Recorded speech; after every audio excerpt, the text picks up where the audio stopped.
गलत बिहारी भगवान श्री हरि এই মত্ত ধামে শ্রীরামচন্দ্র রূপে লীলা করছে। তার একটা কাল আছে, এতদিন তুমি লীলা করবে,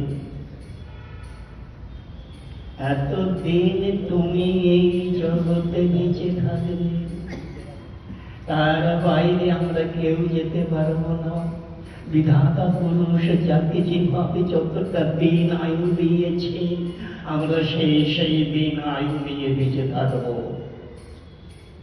যমদূত বা যমরাজের যদি স্বয়ং আসেন, আমরা যদি হাত জোড় করে বলি, এই যমরাজ আপনি এখনো ফিরে যান, আমি কিছুদিন আরো থাকি এই সুন্দর জগতে, না, শুনবে না, যেতেই হবে।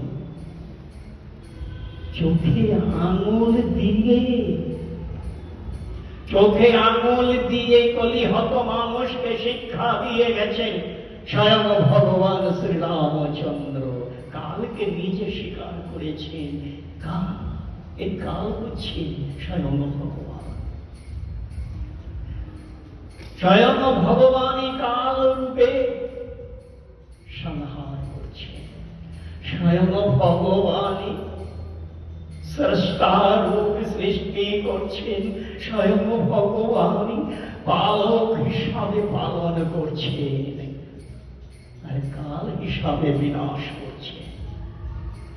সেই কাল, সেই সময় ভগবান শ্রীরামচন্দ্রের লীলা যখন অবসান হয়ে এসেছে, সেই সময় সেই কাল এসেছেন এক ব্রাহ্মণের রূপ ধারণ করে। শ্রীরামচন্দ্রের সঙ্গে সাক্ষাৎ করবেন নিভৃত কক্ষে, সেখানে দ্বিতীয়, হরে কৃষ্ণ, সেখানে রামচন্দ্র আর কাল থাকবেন, তৃতীয় কোন ব্যক্তি সেখানে থাকবেন না। শর্ত দিলেন, ব্রাহ্মণরূপী কাল শর্ত দিলেন, হে অযোধ্যারাজ, আমি আর আপনি যে কক্ষে, নিভৃত কক্ষে কথোপকথন করব, সেই কক্ষে তৃতীয় কোনো ব্যক্তি থাকবে না। আর যদি কোনো তৃতীয় ব্যক্তি সেখানে প্রবেশ করে, আপনি তাকে বধ করবে। কি কঠিন শর্ত দিলে! তৃতীয় কোন ব্যক্তি যদি এই কক্ষে প্রবেশ করে, তাহলে আপনি তাকে বধ করবে।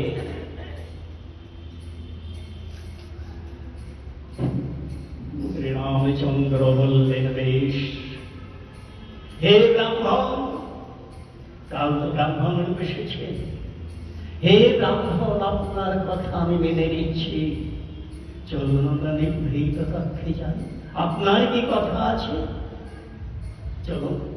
আর লক্ষণকে বললেন, প্রিয় লক্ষণ, তুমি দ্বার পাহারা দাও, কাউকে প্রবেশ করতে দেবে না, কেউ যেন প্রবেশ না করে, কারণ রামচন্দ্র তো রাজা, অতএব প্রজার মঙ্গল সে সর্বদাই চায়। যদি কেউ প্রবেশ করে, তাকে বধ করতে হবে, প্রতিজ্ঞা প্রতিশ্রুতি। তাই লক্ষণকে বললেন, তুমি দ্বার পাহারা দাও। যথাজ্ঞা অযোধ্যারাজ শ্রীরামচন্দ্রের আজ্ঞা বাহিত। লক্ষণ দাঁড়িয়ে রয়েছে, ওদিকে ব্রাহ্মণ, অর্থাৎ সেই ব্রাহ্মণরূপী কাল শ্রীরামচন্দ্রের সঙ্গে নিভৃত কথা বলছে।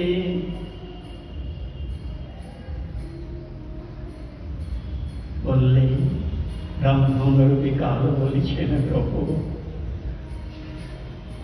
আপনাকে কি বলবো? হে প্রভু, আপনাকে আমি কি বলবো? শুধু আপনাকে স্মরণ করিয়ে দিতে এসেছি যে আপনার এই মর্তভূমিতে ত্রেতাযুগের এই রাম রূপে লীলা এইভাবে অবসান করে সধামে চলুন, কারণ আপনার সময় হয়ে গেছে, আপনার সময় হয়ে গেছে।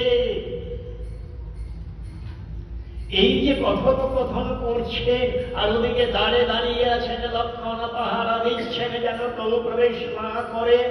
সেই মুহূর্তে এক মুনি উপস্থিত হলে, যে সে মুনি নয়, প্রচন্ড রাগী, কথায় কথায় অভিশাপ দিয়ে দেয়, সেই দুর্বাসা মুনি এসে উপস্থিত লক্ষণকে বললেন, লক্ষণ অতি শীঘ্র অযোধ্যা রাজ শ্রীরামচন্দ্রকে সংবাদ দাও, আমি এসেছি। লক্ষণ বললেন, হে মুনিবর, অযোধ্যা রাজা শ্রীরামচন্দ্র এক গোপন কথায় মগ্ন আছেন, সেখানে যাওয়া যাবে না। আপনার কি প্রয়োজন সেটা আপনি আমাকে বলুন। দুর্বাসা মুনি রাগত স্বরে বললেন, লক্ষণ, তোমাকে বললে যদি আমার কর্মটি হতো তাহলে তোমাকে বলতাম, রামচন্দ্রকে ডাকতাম না। যাও, রামচন্দ্রের সংবাদ দাও, আমি এসেছি। লক্ষণ বললেন, হে মুনিবর, কি রক্ষা, কিছুটা সময় অপেক্ষা করো। না, অপেক্ষা করার মতো সময় আমার নেই, তুমি এক্ষুনি যাও। আর যদি তুমি আমার কথার অবাধ্য হও তাহলে আমি অভিশাপ দিয়ে অযোধ্যা রাজ্য ধ্বংস করে নেব। কি অবস্থা! দুর্বাসা মুনি বলছেন, আমি অভিশাপ দিয়ে এই অযোধ্যা রাজ্য সবই কিছু ভস্মীভূত করে দেব। মহাচিন্তায় বললেন, কি করবে? যদি এখন আছে পক্ষে যায় তাহলে রামচন্দ্র তাকে হত্যা করবে, আর যদি না যায় তাহলে দুর্বাসা মুনির অভিশাপে সমগ্র অযোধ্যা রাজ্যবাসী বিনাশ হয়ে যাবে। কি করবেন লক্ষণ? কি কঠিন পরিস্থিতি লক্ষণের কাছে। আজ লক্ষণের কাছে কি কঠিন পরিস্থিতি, কি করবেন? সে চিন্তা করলেন লক্ষণজি। সুমিত্রানন্দ লক্ষণজি চিন্তা করলেন, আমি সেই নিভৃত কক্ষে অযোধ্যা রাজ রামচন্দ্রের কাছেই যাই। কেন? আমি যদি চাই তাহলে পরে শ্রীরামচন্দ্র আমাকেই শুধু হত্যা করবে, আর সমগ্র অযোধ্যা রাজ্যবাসী সবাই বেঁচে থাকবে।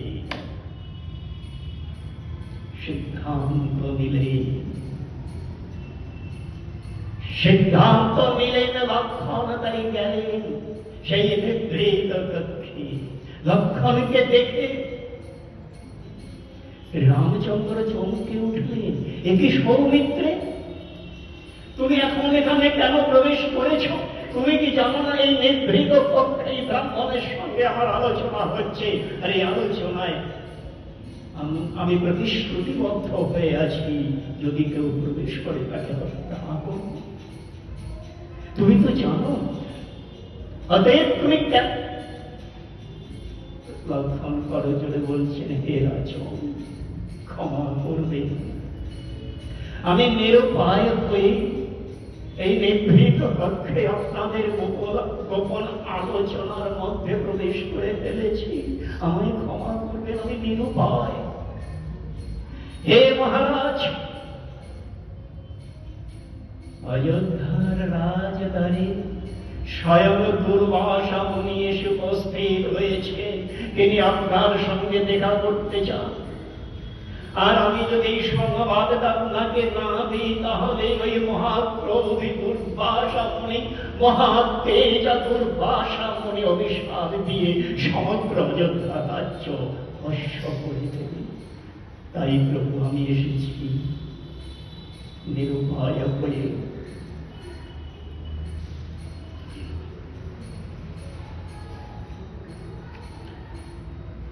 এরপরে সেই ব্রাহ্মণ রূপী কাল উঠে পড়লেন, যেটা বলার তো বলা হয়ে গেছে। প্রভু, আমি এসেছি আপনাকে স্মরণ করাতে। আপনার এই ত্রেতা যুগে এই মর্তভূমিতে নররূপে লীলা কাল অবসান হয়ে এসেছে, এইটাই আমি আপনাকে স্মরণ করাবার জন্য এসেছি। অতএব তিনি তো বলে দিয়েছেন, তাই কাল রূপী হরে কৃষ্ণ ব্রাহ্মণ রূপী কাল কক্ষ থেকে বেরিয়ে আসছেন, যাওয়ার সময় বলে গেলে, মহারাজ আপনি যে শর্ত দিয়েছিলেন আমাকে, আমি যে শর্ত দিয়েছিলাম আর আপনি যে শর্ত মেনে নিয়েছিলেন, সেই শর্ত অনুযায়ী কাজটি হয়। শর্তকে যদি আপনি রক্ষা করেন তবে ধর্ম হবে, আর যদি শর্তকে রক্ষা না করেন, শর্ত যদি না পালন করেন, তাহলে ধর্ম হবে। চলে গেলে ব্রাহ্মণের বিকালে চলে গেলে।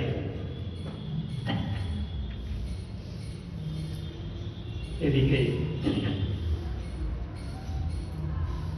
লক্ষণ বলছেন, প্রভু আমি নিরুপায় হয়ে শর্ত ভঙ্গ করে আপনার কাছে এসেছি। প্রভু দুর্বাসা মুনি দাঁড়িয়ে আছেন, তিনি আপনার সঙ্গে ভীষণ প্রয়োজন।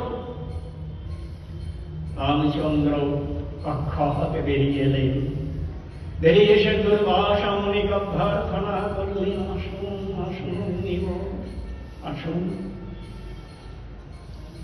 দুর্বাসা মুনিকে বলছেন রামচন্দ্র, হে মুনি শ্রেষ্ঠ, আমার কাছে আপনার কি প্রয়োজন?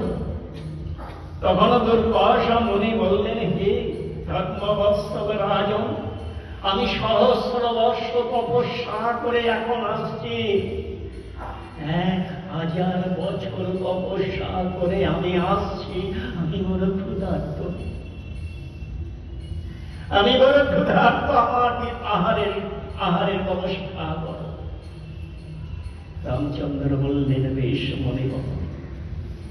আদেশ করলেন রামচন্দ্র, যাও মুনিবরে আহার সেবার ব্যবস্থা করো।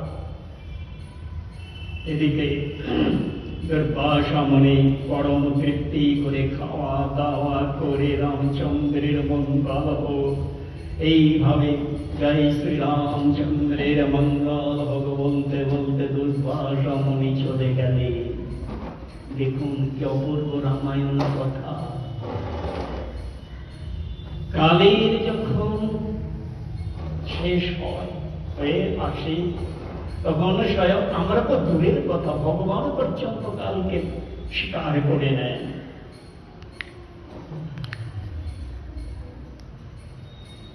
এদিকে রামচন্দ্র যখন সেই ব্রাহ্মণরূপী কালের কাছে যে শর্ত দিয়েছিলেন, সেই শর্তের কথা স্মরণ হতেই রামচন্দ্র শিউরিয়ে উঠলেন, এ কি করে সম্ভব? প্রাণ সম ভাইকে বধ করা, বড় ভাই হয়ে ছোট ভাইকে হত্যা করা কি চায়? তাই তিনি কি করবেন? শর্ত ভঙ্গ করে লক্ষণকে জীবিত রাখবেন, নাকি শর্ত অনুযায়ী নিজের ছায়া সঙ্গী? রামচন্দ্রের ছায়া সঙ্গী এই লক্ষণ। ছায়া সঙ্গী দেখুন কি সুন্দর। এই যে আমরা বসে আছি, আলোর বিপরীতে আমাদের ছায়া পড়ছে, সে সূর্যের আলো হোক আর আজকে বৈদ্যুতিক আলোই হোক, ছায়া পড়ছে। আমরা চুপচাপ বসে বসে ভাগবত কথা, রামায়ণ কথা শ্রবণ করছি, ছায়াটাও চুপচাপ রয়েছে। এই আমরা উঠে দাঁড়াচ্ছি, ছায়া উঠে দাঁড়াচ্ছে, আমরা সচল হচ্ছি, আমরা চলতে আরম্ভ করছি, আমাদের সঙ্গে সঙ্গে ছায়াটাও চলছে। একেই বলা হচ্ছে ছায়া সঙ্গী। এই সুমিত্রা নন্দন লক্ষণ ছিলেন শ্রীরামচন্দ্রের ছায়া সঙ্গী। আমরা রামায়ণ কথা পূর্বে পূর্বে শুনতে শুনতে রামচন্দ্র যেখানে যেখানে যেমন যেমন অবস্থায় ছিলেন, এই লক্ষণ ঠিক সেইখানেই রামচন্দ্রের সঙ্গেই ছিলেন। তাই বলছেন এই ছায়া সঙ্গী স্বরূপ একনিষ্ঠ অনুব্রত প্রাণ সমভাই লক্ষণকে কি করে বধ করবেন? চিন্তা করছেন রামচন্দ্র, কিছু স্থির করতে পারছেন না। যদি শর্ত ভঙ্গ করি তাহলে অধর্ম হবে, আবার যদি ধর্মকে রক্ষা করি, শর্তকে মেনে নিয়ে ধর্মকে রক্ষা করি, তাহলে প্রাণ সমভাইকে হত্যা করতে হবে। আজ রামচন্দ্র কি কঠিন অবস্থায় পড়েছে।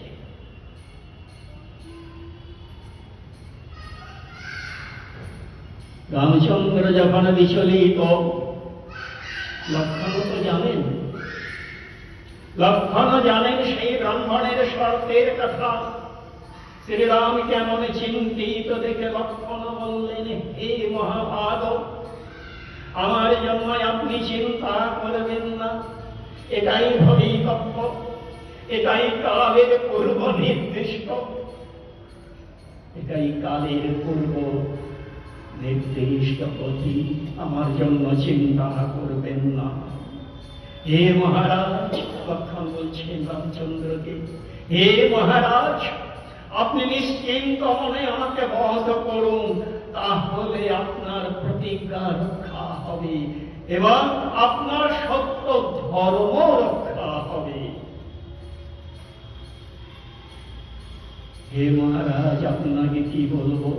লক্ষণ অনুনয় করে রামচন্দ্রকে বলেছেন, হে মহারাজ, আপনাকে কিছু বলা, জ্ঞানের কথা বলা আমার ধৃষ্টতা, তবুও বলছি, হে মহারাজ, যারা প্রতিজ্ঞা ভ্রষ্ট হয় তাদের নরকগামী হতে হবে।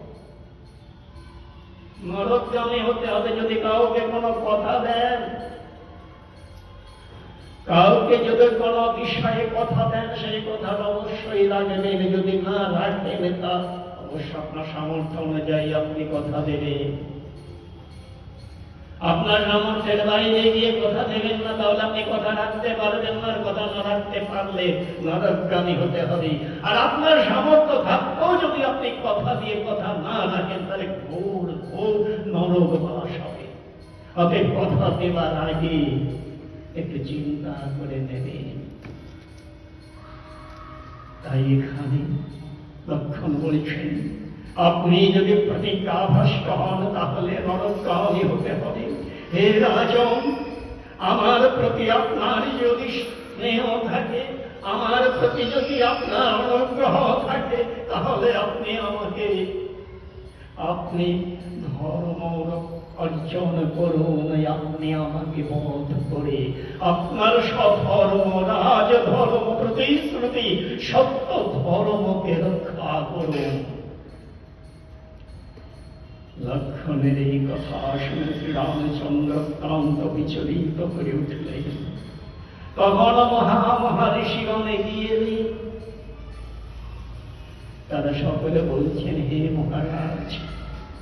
সেই ঋষিগণ রামচন্দ্রকে বলছেন, হে মহারাজ, আপনি চিন্তা করবেন না, আপনি চিন্তা ত্যাগ করুন। আপনার এই অস্থির ভাব দেখে আমাদের চিত্তটাও ব্যাকুলিত হচ্ছে, আমাদের মনটাও ব্যাকুলিত হচ্ছে। আপনি চিন্তা করবেন না,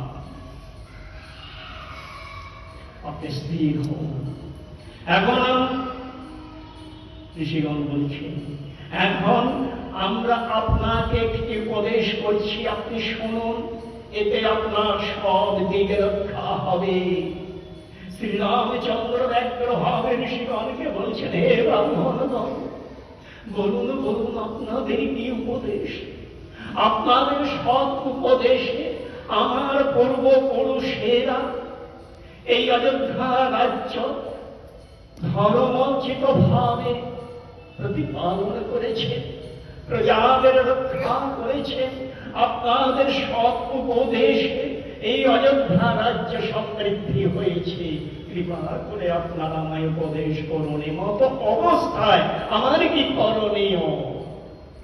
রামচন্দ্র বলছিলেন ব্রাহ্মণদের কাছে,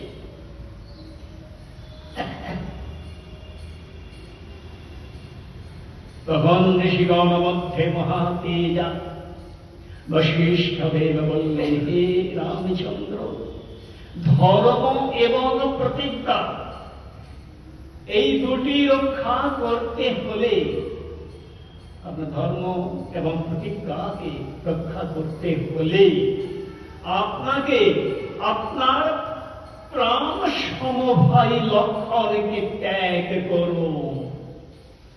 ওকে ত্যাগ করুন, কারণ পরিত্যাগ হচ্ছে বধেরই সমতুল্য। ত্যাগ করা সেটা বধেরই, মৃত্যুরই সমতুল্য। অতএব হে নরবর, আপনি আজই লক্ষণকে পরিত্যাগ করে ধর্মোচিত ভাবে রাজ্য পালন করুন। বশিষ্ঠদেবের এই কথায় এই রকম ধর্মোচিত উপদেশ শুনে রামচন্দ্র সভাস্থ সকলের সম্মুখে লক্ষণকে উদ্দেশ্য করে বললেন, হে লক্ষণ, ধর্ম লঙ্ঘন করা অনুচিত, অতএব অদ্যমে পরিত্যাজেন লক্ষ্মণ। রামচন্দ্র বললেন, অদ্যমে পরিত্যাজেন লক্ষ্মণ, অর্থাৎ হে লক্ষণ, আজই আমি তোমাকে পরিত্যাগ করলাম। রামচন্দ্র তার প্রাণ সম ছায়া সঙ্গে ভ্রাতা লক্ষণকে পরিত্যাগ করলেন। কালের কি ক্ষমতা দেখুন।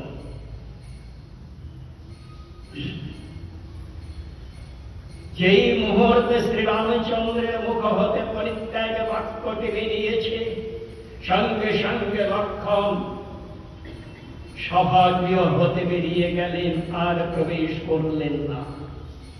ভারাক্রান্ত মনে লক্ষণ সরজ নদীর তীরে এসে উপবেশন করলেন। চিন্তা করুন কালের কি অপরিসীম ক্ষমতা, যে লক্ষণ জন্মাভবি শ্রীরামচন্দ্র সহ বিচ্ছেদ হয়নি। যখন যেখানে যে অবস্থায় শ্রীরামচন্দ্র অবস্থান করেছেন, লক্ষণ শ্রীরামচন্দ্রের ছায়া সঙ্গী হয়ে সেই সেই স্থানে তিনিও বিরাজ করেছেন। সে সুখে হোক, দুঃখে হোক, আনন্দে হোক, কষ্টেই হোক, সদা সর্বদাই অবিচ্ছিন্ন ভাবে লক্ষণ থেকেছেন। আর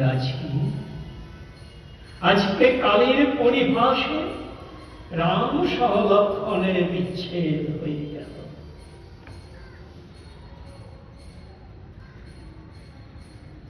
সরজ নদীর তীরে, সরজ নদীর নির্জন তীরে বসলেন লক্ষণ। সরজের পূর্ণ বাড়িতে আচমন করে ইন্দ্রিয় সকলের ইন্দ্রিয়, এই যে আমাদের দেহের মধ্যে ইন্দ্রিয় আছে, একটি দুটি নয়, 10টি ইন্দ্রিয়। আর মনটিকে নিয়ে বলছেন একাদশ ইন্দ্রিয়, 11টি ইন্দ্রিয়। শ্রী লক্ষণ সরজ নদীর পবিত্র জলে আচমন করে সমস্ত ইন্দ্রিয় দ্বার অবরুদ্ধ করে শ্বাস গ্রহণ করলে।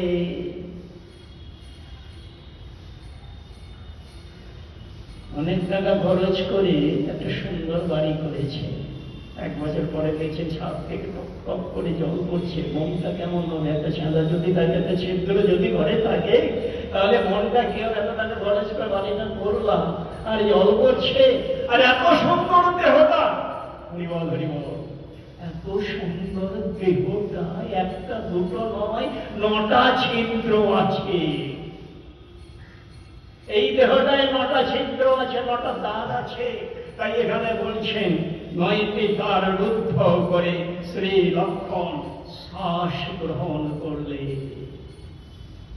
শ্বাস গ্রহণ করে আর ছাড়লেন না, শ্বাস রুদ্ধ করে লক্ষণ যোগ অবস্থায় অবস্থান করলে। সেই সময় সুরপতি ইন্দ্র মনুষ্যগণের অলক্ষ্যে স্বয়ং দেবরাজ ইন্দ্র এসেছেন লক্ষণের কাছে। মানুষ দেখতে পাচ্ছে না, কিন্তু লক্ষণ দেখতে পাচ্ছেন। লক্ষণ দেখতে পাচ্ছেন। সেই লক্ষণকে সশরীরে স্বর্গে নিয়ে গেলে। লক্ষণ অজ্ঞানে রামচন্দ্র দুঃখ শোকে অভিভূত হয়ে গেলেন। দুঃখে শোকে অভিভূত হয়ে গেলেন। একই তো সীতা চলে গেছি, একই তো সীতা চলে গেছেন। সীতাকে হারিয়ে মহাশোকে দিন যাপন করছিলেন রামচন্দ্র। আর এখন লক্ষণকে পরিত্যাগ করে শ্রীরাম এক মুহূর্ত থাকতে পারছেন না। সেই সদা সর্বদাই মনে পড়ে যাচ্ছে অবিচ্ছেদ্য হৃদয় সমভ্রাতা লক্ষণকে ত্যাগ করে রাম আকুল হয়ে উঠলেন। চিন্তা করছেন এখন আমার কি করণীয়। রামচন্দ্র চিন্তা করছেন এখন আমার কি করণীয়, কি করব। চিন্তা করতে করতে সিদ্ধান্ত নিলেন, নিজ কর্তব্য স্থির সিদ্ধান্ত করলেন। তাই একদিন রাজসভায় কুলগুরু বশিষ্ঠ দেবের সাক্ষাৎ এবং সকল মন্ত্রীদের রাজকর্মচারীদের সাক্ষাৎ শ্রীরামচন্দ্র দৃঢ়ভাবে ঘোষণা করলেন, এই অযোধ্যা রাজ্যের সিংহাসনে ভরতকে প্রতিষ্ঠা করে আমি বনবাসী হব, আমি বনগমন করব। রামচন্দ্র যখন ঘোষণা করলেন, আমি এই অযোধ্যা রাজ্য আমার ভ্রাতা ভরতকে এই রাজ্যের সিংহাসনে প্রতিষ্ঠা করে আমি বনবাসী হব, তখন ভরত সিংহাসনে বসতে চাইলেন না। তিনি তো কোনোদিনই চাননি ভারতকে অযোধ্যার রাজ সিংহাসনে বসতে চেয়েছিলেন। আমরা তো রামায়ণ কথার আগে শুনছি, তার গর্ভধারিণী মা কত চেষ্টা করেছেন ভারতকে অযোধ্যার রাজ সিংহাসনে বসাবার জন্য, কিন্তু ভরত বসেননি। আর আজকেও রামচন্দ্র স্বয়ং যখন ভরতকে রাজ সিংহাসনে প্রতিষ্ঠা করতে চাইছেন, ভরত বললেন, প্রভু আমি রাজ সিংহাসনে বসতে চাই না প্রভু, আমি তোমার সঙ্গ হতে চাই, আমি তোমার সঙ্গে যেতে চাই। ভরত দৃঢ়ভাবে বলছেন, হে রাজন, আমি সত্যের আমি শপথ করে বলছি, আপনাকে ছেড়ে আমি রাজ ঐশ্বর্য কামনা করি না। আপনি লব আর কুশের মধ্যে রাজ্য প্রদান করে দিন। ভরতের কথায় রামচন্দ্র তার দুই পুত্র কুশ, সেই কুশকে কৌশল দেশের রাজ্য দিলেন এবং লবকে উত্তর দেশে রাজ্যাভিষেক করলেন। শ্রীরামচন্দ্র পূর্বেই কৌশল দেশে কুশাবতী নামে একটি সুন্দর রাজধানী স্থাপনা করেছিলেন এবং উত্তর দেশে শ্রাবন্তী নামে একটি রাজধানী নির্মাণ করেছিলেন। তাই ভরত যখন বললেন, হে রাজন, আমি আপনার সঙ্গ ছাড়তে চাই না, তখন শ্রীরাম শত্রুঘ্নের কাছে দূতগণকে পাঠালেন।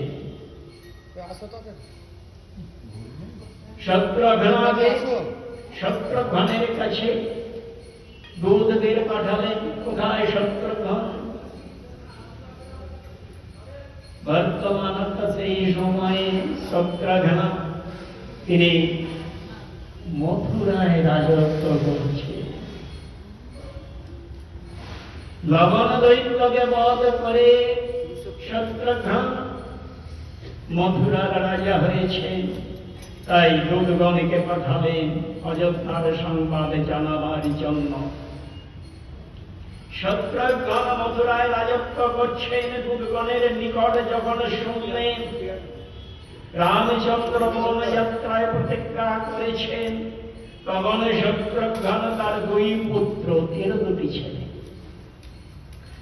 একটির নাম সুবাহু আর আরেকটির নাম হচ্ছে শত্রুঘাতী, এই দুই পুত্রকে দুটি রাজ্যাভিষিক্ত করলেন। অর্থাৎ সুবাহুকে ওই মথুরার রাজ্যে প্রতিষ্ঠা করলেন এবং শত্রুঘাতীকে বৈদেশী রাজ্যে প্রতিষ্ঠা করে তিনি অযোধ্যায় ফিরে এলেন। শত্রুঘ্ন তিনি অযোধ্যায় ফিরে এলেন। ফিরে এসে রামচন্দ্র ও ভরতকে প্রণাম করে বললেন, হে মহাভাগ, আপনাদের আশীর্বাদে আমার দুই পুত্রকে রাজ্যভার দিয়ে এসেছি, কারণ আমিও আপনার অনুগামী হব। আমি আপনার সঙ্গে যাব, আপনার সঙ্গে আমি ছাড়তে পারবো না। বানর রাজা সুগ্রীব ছিলেন সীতা উদ্ধারে, যাদের সহযোগিতা করেছিলেন সেই কিষ্কিন্ধার রাজা বানর রাজা সুগ্রীব তিনিও ছিলেন। তিনিও করজোড়ে রামচন্দ্রকে বললেন, হে প্রভু, আমি যুবরাজ অঙ্গদকে রাজ্যভার দিয়ে এসেছি, আপনার অনুগামী হবার বাসনায় আমাকে আপনি বঞ্চিত করবেন না। কোথায়? রামচন্দ্র অনুমতি দিলেন, বেশ তাই হবে। এরপর রাক্ষস রাজ বিভীষণ আছে। রাক্ষস রাজ বিভীষণকে রামচন্দ্র বললেন, মিত্র, যত কাল, ভালো করে শুনুন একটুখানি, যতকাল বিভীষণকে বলছেন রামচন্দ্র, মিত্র, যতকাল চন্দ্র সূর্য পৃথিবী এবং আমার গুণমাধুর্য কথা থাকবে, ততকাল তুমি রাজত্ব করবে। আর ইক্ষাত কুলের কুল দেবতা, ইক্ষাত কুলের কুল দেবতা জগন্নাথ দেবের সেবা করবে। বিভীষণকে অধিকার দিয়ে গেলেন একটা রাক্ষসে। কিন্তু আমাদের মনে রাখতে হবে, রাবণ, কুম্ভকর্ণ, বিভীষণেরা ব্রাহ্মণ পুত্র, ব্রাহ্মণের সন্তান। তাই রামচন্দ্র বিভীষণকে অধিকার দিয়ে গেলেন ইক্ষাত কুলের কুল দেবতা জগন্নাথ দেবের সেবা করতে। আর আমি আপনাদের কাছে অনুনয় করে বলেছি, আপনারা নিত্য নিত্য ভগবত কথা শ্রবণ করুন, শ্রবণ করুন। এই বাসনা জানি আজকের রামায়ণ কথা এখানে বিশ্রাম রাখলাম।